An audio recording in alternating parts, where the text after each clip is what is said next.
दुनिया में जियल मुश्किल भइल, ई जख्म जुदाई के कील भइल। बर्बाद क के जिएलू आराम से, बदनाम भइल गोरी तोहरे नाम से। बर्बाद क के जिएलू आराम से, बदनाम भइल रानी तोहरे नाम से।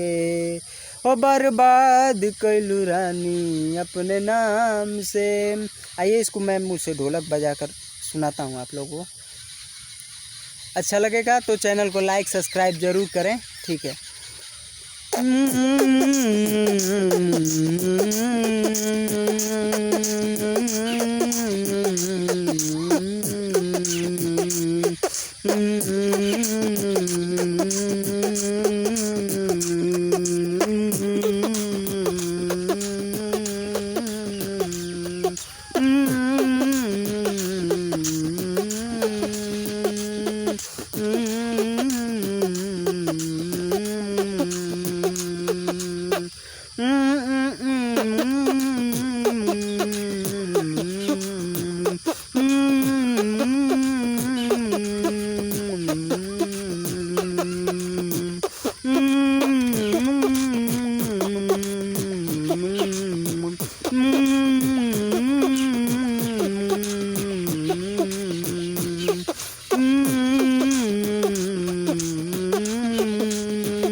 ठीक है दोस्तों, वीडियो अच्छा लगे तो चैनल को लाइक सब्सक्राइब जरूर करें। धन्यवाद, मिलते हैं अगले वीडियो में।